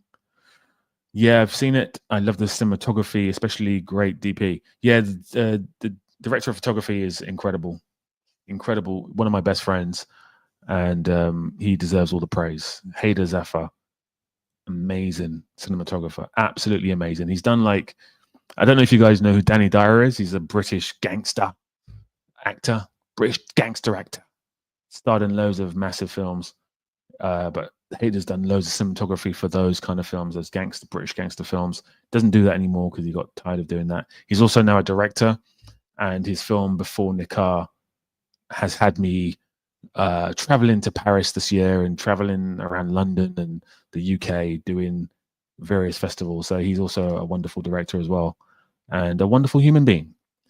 So I can only thank him for that. So thank you very much for watching my films, guys. Thank you for watching my films, Fizrian. I appreciate that. Really do. Those films are all funded by myself. None of them cost anywhere near even like a low budget Hollywood movie. They all were made for like under £100,000. And yeah, I'm proud of them. Danny fucking Dyer. Exactly. What's this? R.I.P. Polly. Oh dear. Polly who? Polly who? Oh dear. Stalker, guys, Stalker. Watch. So, Thagnik, yes, I saw you say that before as well. I will watch it. It's not going to be the first film that I watch of Tarkovsky, but it will be on, obviously, the list of films to watch. Upgrade is a low-budget, good action film. Totally agree. Upgrade is wonderful. The director is brilliant. He also did The Invisible Man. He's now got, is it Werewolves or Werewolf coming out? So is it what? I don't know what it's called, but I'm looking forward to that as well. With Julie, whatever her name is, Polly from Peaky Blinders. Is that a spoiler, or does she die in real life? Lord, let me know. Which John Wick did you like the best, and which one did you enjoy the least? So I think I'm going to answer the question very simply here. John Wick 4, Wolfman, that's it. John Wick 4 is the best and the worst John Wick film. And I say that purely because John Wick 4 starts off being one of the best action movies I've ever seen and ends being just an over conflated nonsense film that goes on for too long and just consistently over and over again repeats itself. So I think it's the best and the worst. She passed in real life. When? Is Polly his sister? Fuck. When was that? Damian Lewis's wife. Oh, I don't know what's going on. I've only watched season 1 of Peaky Blinders, and I thought it was okay, but didn't really compel me to watch the rest. But I don't know who Polly is. So, yeah. Have you seen the works of Dennis Arkin? I've not actually. Who is that? Overly indulgent in itself, agreed. I didn't like the 4th one whatsoever. It's just too much. Best action film in Hollywood is Mad Max Fury Road. It's not. It's Terminator 2. Terminator 2. That's the best action movie ever. Infinity War is number 2 on that list, I would say. John Wick series is good at guns, but lacks every fist fight pace. Yeah, I'm not a massive John Wick fan. She passed a couple of years ago. But who? Helen McCall. That is her, isn't it? That is. Let me Google this. Is that the sister? It is the sister. Oh, shit. Oh, she did. 3 years ago. Fuck. She was really good in Peaky Blinders. Fuck. Wow.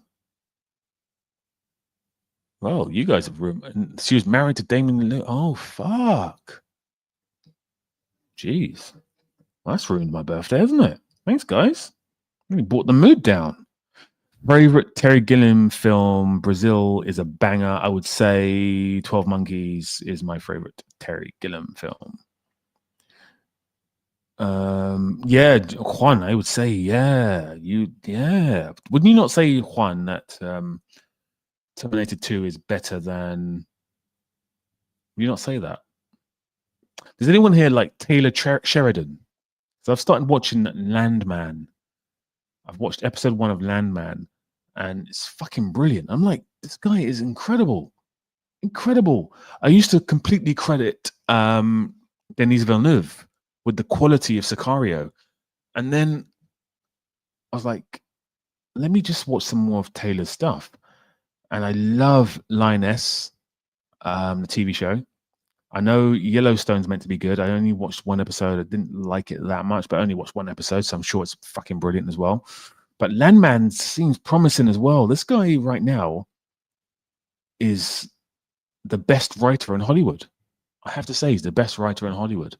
He's got a film as well with, what's her name? Elizabeth Olsen and Jeremy Renner, which name escapes me, but that is also an incredible film. Incredible film. Flipping great. Best fist fight scene would be Police Story 1, One versus Many, Extra Stuntman. Police Story has a lot of great stunts, but I don't think there's a lot of good fights. That's what I would say about Police Story. It's some of the best fights ever. Yes, but I haven't seen Landman, Yellowstone, Lioness. Is he Mayor of Kingston? Oh, okay. I'm about to watch that as well. He's the best writer right now. Tulsa King. Did he write that? I think he created it. I don't think he wrote it. Tulsa King started off really well, but by the end of season 1, I was like, this is dumb. Wind River, brilliant. Wind River, brilliant. Brilliant film. Marcus, have you read any of Tyler Sheridan's scripts? They are truly... I've not actually. I try and avoid... I think when I was a budding screenwriter and I was growing up, I'd read Fargo and Pulp Fiction and Goodfellas and so forth. So I'd try and read those scripts just to get a sense of purpose, a sense of how to write a good script. But I don't really read scripts now because I feel like you tend to take things from other people's work, and I don't want to do that. Peaky Blinders season 1 is not anywhere near the height the show gets to. Yeah, I struggled with season 1. I had to watch it 3 times, start it over again 3 times. And even the last time I watched it, I was like, when you like a show like Landman, I now want to watch the rest of the season. With Peaky Blinders, I struggled. I was like, yeah. Lioness is very political. Agreed. Very true. Season 2 of Tulsa King was terrible in comparison. I don't think Taylor Sheridan has much to do with Tulsa King. On Sundays. Oh, what a film. What a film. One of my favorite films ever. Severance, I need to watch that. Heard it's very good. I'm not going to watch Tulsa King. It started to get shit in season 1. So he went, if anyone's not seen it, I'm not going to give too much of a spoiler away here. I'm also going to leave in a bit. But he's a gangster. He gets exiled to he leaves prison and goes to Tulsa and then takes over Tulsa. And the problem with the show is that halfway through that, he goes back to wherever the fuck he's from, New York or Brooklyn or wherever. I don't know where he's from, but he goes back there and then the show just slows down. It starts off like as a fish out of water film and then becomes, fish out of water TV show, and it becomes becomes trash. Have you watched The Grey? I have seen The Grey, directed by. Is it James Mangold? It's not James Mangold, is it? The Grey, someone else. Is it James Mangold? It's pretty good. It's pretty good. Terrence Winter. So yeah, it's not even Taylor Sheridan. It's Terrence Winter who did an amazing show, which is also on HBO, which is also better than The Penguin, which is called Boardwalk Empire, which is way better than The Penguin. What I love about Cameron's films that the whole action scene changes its form so naturally. Terminator 1, 2 does this masterfully. Great comment. Great comment. LJS Productions, thank you so much for coming on and enjoying my birthday. Thank you. I have a recommendation. Takeshi Tikano. That completely ruined his name. I'm so sorry. Sonatine. Is Sonatine? It's not. Hanabi is Fireworks, which is fucking brilliant. And I've heard Sonatine's good as well. Thoughts on the new Alfonso Cuarón show? Disclaimer. I've heard that it's rubbish. I've not seen it, but I've heard it's rubbish. Any absolute guilty pleasures that you know are shite, but love them anyway? I'm going to say it again. Last Action Hero. I'm going to say it again. Favorite Liam Neeson action film? I think it's going to be Taken 1. Boardwalk Empire is underrated as hell. Brilliant. Brilliant. Stephen Graham in that show as Al Capone. It's just fucking amazing. Michael Pitt. Season 1 and 2, the greatest character arc in TV. Tell me otherwise. I saw your last film, got some awards. Congrats. Do you know when it's getting released yet? So my latest film is called White Guilt. You may think from the title it is about white guilt. It kind of is, but it's not. It's definitely not. It's definitely not just about that. It's almost a play on that term. And it won't be out till next year. I'm going to try and get it to a few more festivals and then get it hopefully into cinemas or onto screening. But yeah, really proud that I won that recent award. And yeah, Taylor Sheridan and Terrence Winter wrote, okay. I see. I love this. I like disclaimer. What the hell? What the hell? What do you think of those fight scenes that are not meant to be too serious because they're in a movie with an open range of spectators? For example, Kung Fu Hustle. I think Kung Fu Hustle is a brilliant film and not just great fight scenes. I think Shaolin Soccer, which is the same director, Stephen Chow, is also fantastic. Boardwalk Empire was stellar. It was, wasn't it? Like I could watch it right now. Stephen Graham is one of the best actors alive. I totally agree with that. Completely disagree, Sebastian. What does Sebastian say? What does Sebastian say that you disagree with? Yeah, Stephen Graham is a combo in This Is England. Is incredibly gross. I'm not seeing This Is England. British director, Shane Meadows. Yeah. Michael, oh my God. Michael Shannon is fucking brilliant in that film. Even the girl who plays his mistress? No, she does, but then... Oh, I forgot. What does she play? Is she his mistress? I forgot. I think, yeah, she becomes his mistress. She's fucking mad in real life. But she's in the Gaspar Noé film, which Enter the Void. She's really good in that, but she's mad. Mad. Brilliant. And Sagnik, no, it's not. It's Shallow. Got to go. Enjoy the stream. Thank you. I'm probably going to go now. What time is it? Jeez. Yeah, I'm going to go in 5 minutes. 5 minutes, guys. A Walk Among the Tombstones is a really great film starring Liam Neeson. I need to watch it. I know all about it. I've not seen it. I still want to see David Letterman. What is that? Oh, okay. Are you imagining a film, Vita fan, or is that actually a film? I said that the higher the budget of a movie, the worse the fight scenes are. Didn't know about that because I love the fight scenes in Infinity War, and the budget was huge in that. So I'm not sure about that comment myself. Right, so Tom, thank you. You're equally as beautiful. Thank you so very much. Thank you.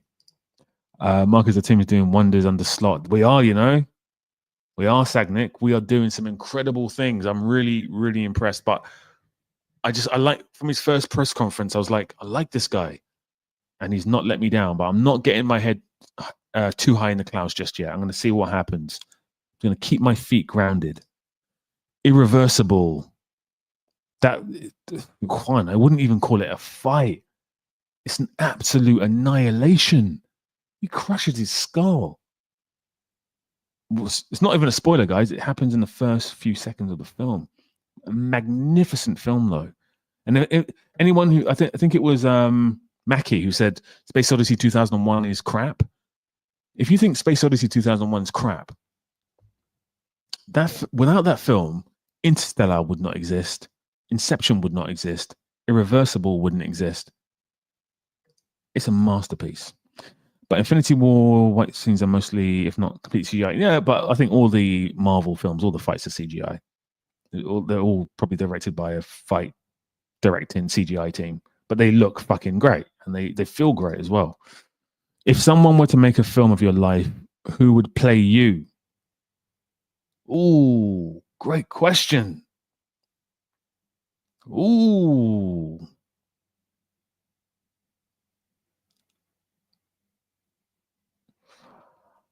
I think Shah Rukh Khan. I think Shah Rukh Khan should play me. Captain America Winter Soldier has the best fight scene in any Marvel film. Which one? Is it the Winter Soldier fight with the Captain America? Is it that one? Or is it another one? Let me know. Hey, Paul. I know that. I think we mentioned that before. Fights in Blade 2 were pretty good. I don't like Blade 2. I prefer Blade 1. We're still going hard. We are. Sorry. Imagine film, but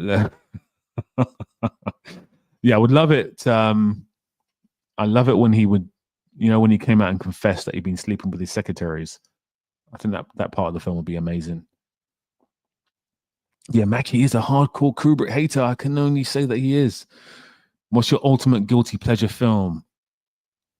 Oh, I'm going to say it again for the stream. The Last Action Hero. Just love it. I'm not a hater of Path of Glory, greatest war film. Barry Lyndon, one of the greatest American films. And 2001 is a great sci-fi. Okay. The fight scene with Bucky and Steve is my personal favorite. It hits so hard. Yeah, I love that. I love that fight scene. I do love it. I think there's a fight scene at the beginning as well with the guy that he killed. No. That is Civil War. I take it back. That's Civil War. Right. Guys, it's been epic. I'm half an hour into my birthday. It's so great to spend it with people. I don't normally do anything for my birthday. Like literally, I can't remember the last thing I did. Last time I did anything for my birthday. So to spend it with you guys who have been magnificent over the past few months on my YouTube journey, whether you've been here since day one or whether you've just joined recently or just joining now, it's wonderful that I get to spend it with Amandla. I want to get her off the screen, actually. Disappear. It's amazing that I get to spend it with Amy Adams and Amandla.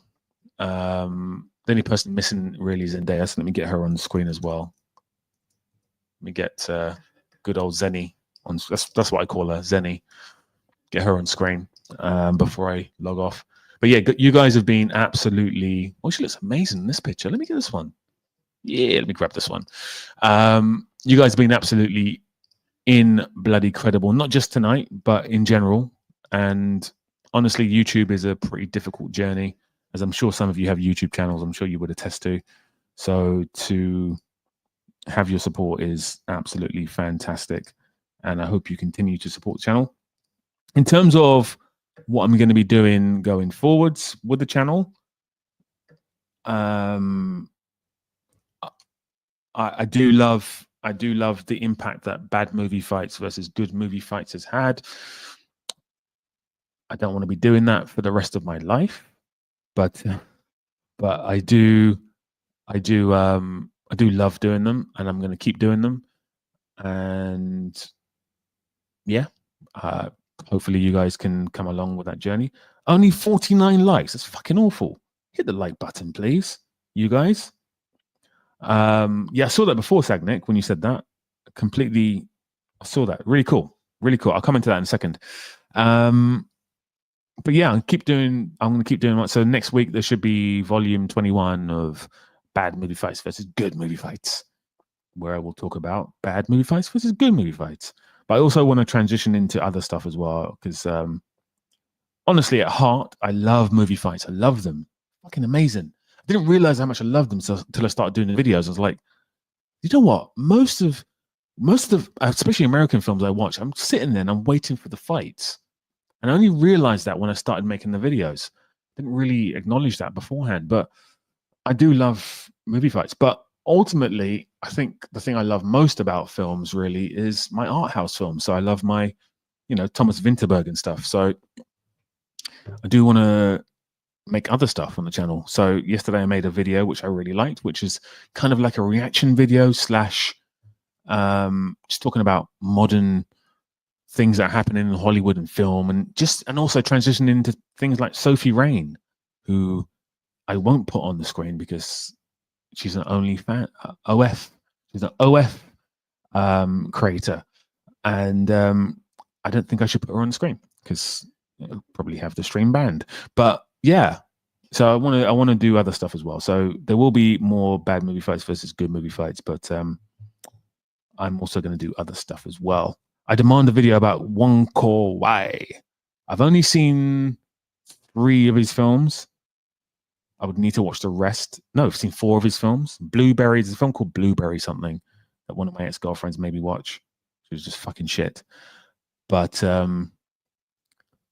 don't know how I feel about him. I like what he does, but I don't feel his films ultimately connected. They look beautiful, but I don't know if because of his DOP, Christopher, what's his name? Christopher whatever, or it's to do with him. But anyway, I can't do a video on him because I haven't watched all these films, so it'd be unfair to do so. So yeah. That would be epic. Marcus versus Marcus. If anyone doesn't know, Vitaphone's name is Marcus, which is so confusing. We've got the same year of birth. Birthdays are very similar. We've got the same first name. It's so cool. Oh yeah, have you seen Zendaya has signed on to Nolan's? Yeah, I mentioned that in one of my recent videos. It doesn't really excite me because it's too many actors in that film. I know, I'm just moany, aren't I? I'm just moany. Just moan about everything. Sorry. Chungking Express is awesome. I totally agree. It is. But there's another one with Tony Leung. They're all with Tony Leung, but it's really good. I forgot what it's called, but it's a really good film. Blueberry Nights, that's it. Didn't like that one. What's his famous film? I know Chungking Express is famous, but there's another one that's more famous. Some people call him the greatest movie critic of all time. For example, The Wizard of Oz is terrible. Oh my God. That was close. I was just about to delete you there, Mackie, because behind me is Wizard of Oz. I don't know if you can see it. You can't see it. No, you can't see it. I got Wizard of Oz poster. In the Mood for Love. That's the one. In the Mood for Love. Cool. Right, guys, you've been absolutely fantastic. I'm not going to end the stream with Zendaya. Wonderful actress. You guys are amazing. Thank you so much for the support over the video and the comments. If you could please hit the like button, even if you're watching this on a replay on the channel, hit the like button. You guys are incredible. I'll be back on another video, maybe on Tuesday. Maybe I'll be back on Wednesday. Who knows? But I think today's my birthday, so I'm not even going to think about that. Thank you for the happy birthdays. You guys are amazing. And again, hit the like button on the way out. And I'm going to leave you with something poetic.